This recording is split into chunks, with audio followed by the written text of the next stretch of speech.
Assalamualaikum warahmatullahi wabarakatuh. Bertemu lagi dengan channel CC Karuliane.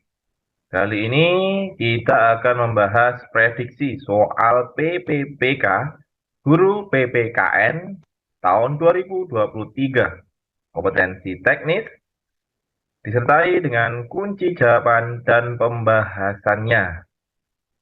Sebelum kita mulai, marilah kita berdoa terlebih dahulu.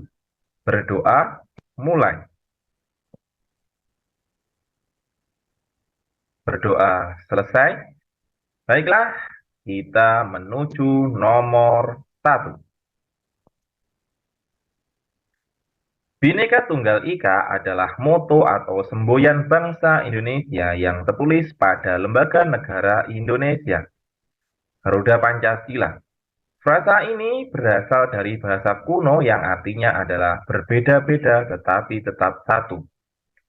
Diterjemahkan per kata, kata Bhinneka berarti beraneka ragam. Kata neka dalam bahasa Sanskerta berarti macam dan menjadi pembentuk kata aneka dalam bahasa Indonesia.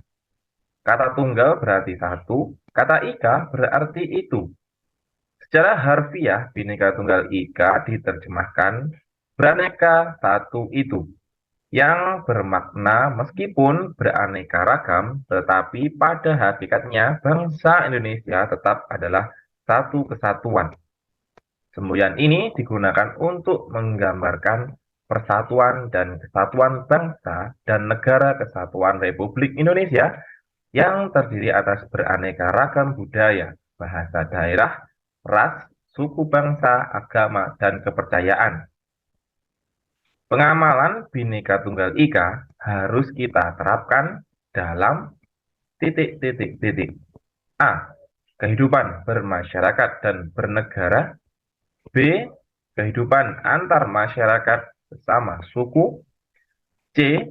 Kehidupan dengan rekan sejawat. D. Hubungan antar rekan kerja. E. Hubungan dengan negara lain. Pembahasannya, ada sedikit contoh penerapan semboyan Bhinneka Tunggal Ika pada kehidupan sehari-hari. Antara lain, 1. Berteman dengan siapa saja. 2. Bersikap merendah dan tidak sombong terhadap orang lain. 3. Memberikan kebebasan beragama terhadap orang lain. 4. Tidak memaksa orang lain untuk mengikuti ajaran agamanya. 5. Bersikap adil terhadap sesama. 6. Bertindak, bersikap, dan berperilaku sesuai norma atau aturan yang berlaku di masyarakat. 7. Menumbuhkan sikap tenggang rasa antar sama warga negara Indonesia. 8. Memiliki sikap toleran yang tinggi atau mudah memaafkan orang lain. 9. Menjaga suasana masyarakat agar selalu tentram agar tidak menimbulkan perpecahan. 10. Menjunjung tinggi kepentingan bersama di atas kepentingan individu maupun golongan. 11. Rela berkorban demi keutuhan NKRI. 12. Menghindari perilaku membeda-bedakan orang lain berdasarkan background kehidupannya. Kunci jawaban yang paling benar adalah A, yaitu kehidupan bermasyarakat dan bernegara.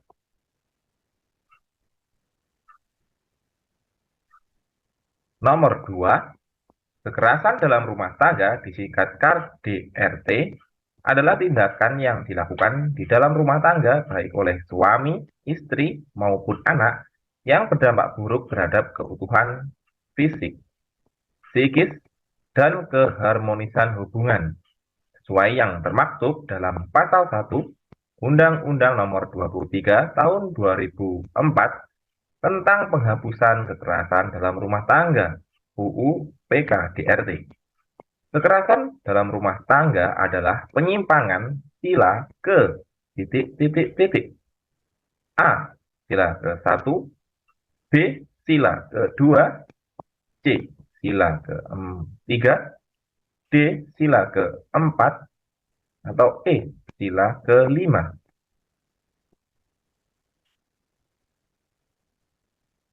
Pembahasannya, butir Pancasila kedua kemanusiaan yang adil dan beradab sebagai berikut. 1. Mengakui dan memperlakukan manusia sesuai dengan harkat dan martabatnya sebagai makhluk Tuhan yang Maha Esa.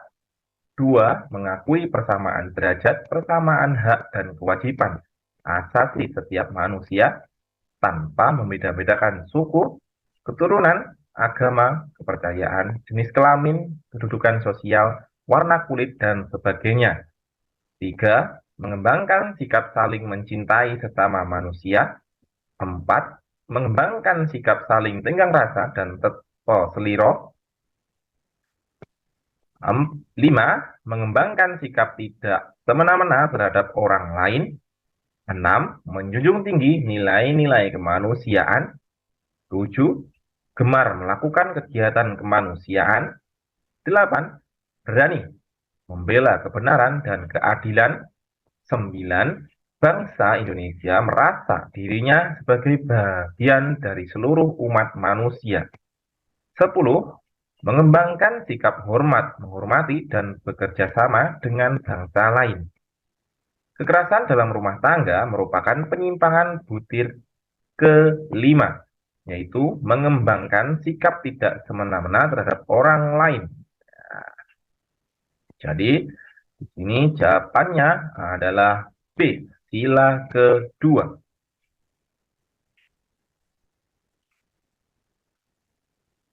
Lanjut nomor 3.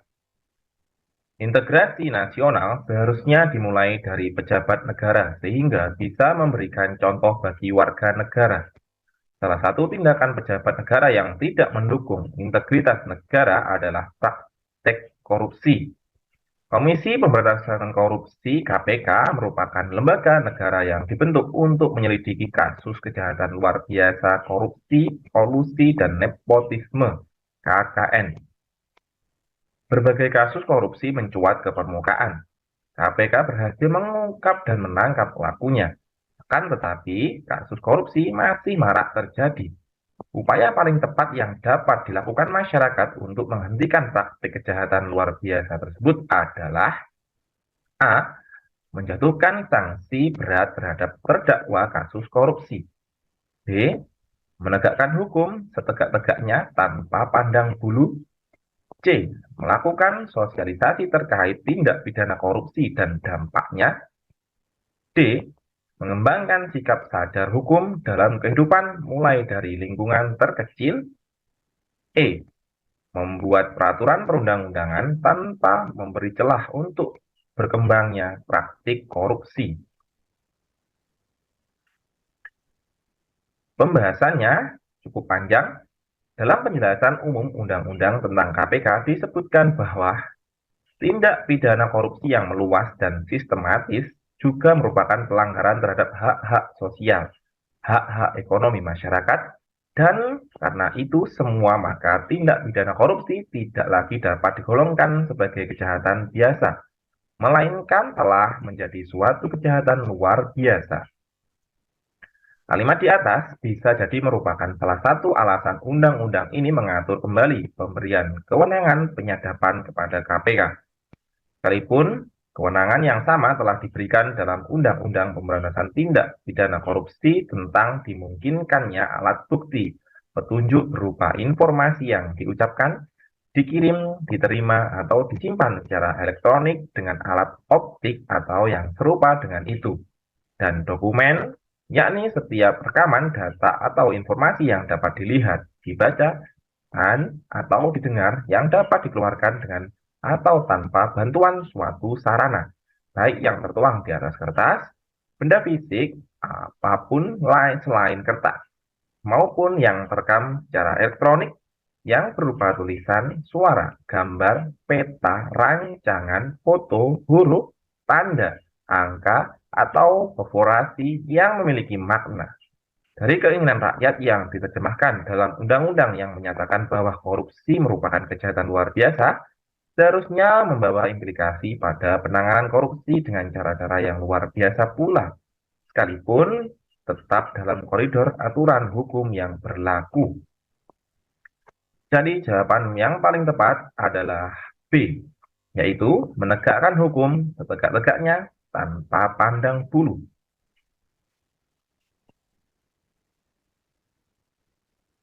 Nomor 4, nilai Pancasila salah satunya adalah nilai praktis yang merupakan implementasi Pancasila dalam kehidupan sehari-hari. Salah satu contoh ketika terjadi musibah gempa bumi, banyak relawan membagikan nasi bungkus untuk korban bencana alam tersebut.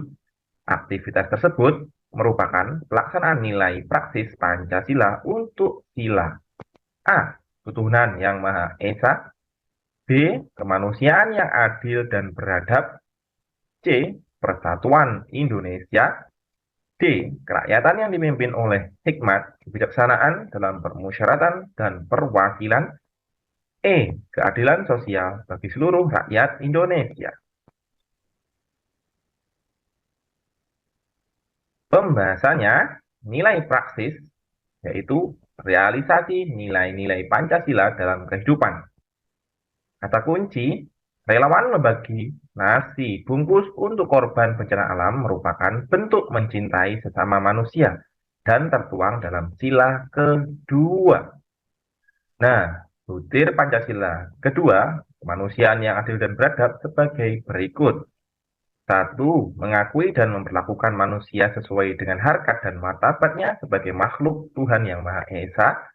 2. Mengakui persamaan derajat, persamaan hak, dan kewajiban asasi setiap manusia tanpa membeda-bedakan suku, keturunan, agama, kepercayaan, jenis kelamin, kedudukan sosial, warna kulit, dan sebagainya. 3. Mengembangkan sikap saling mencintai sesama manusia. 4. Mengembangkan sikap saling tenggang rasa dan tepo seliro. 5. Senang melakukan suatu kegiatan bersifat kemanusiaan. Butir 5. Senang melakukan kegiatan yang bersifat kemanusiaan. Nah, contoh penerapan ikut serta memberikan bantuan kepada orang lain yang membutuhkan. Selain itu, rasa kemanusiaan yang tinggi juga dapat kita lakukan dengan membantu sesama makhluk hidup. Jadi jawabannya adalah B, yang paling benar, yaitu kemanusiaan yang adil dan beradab.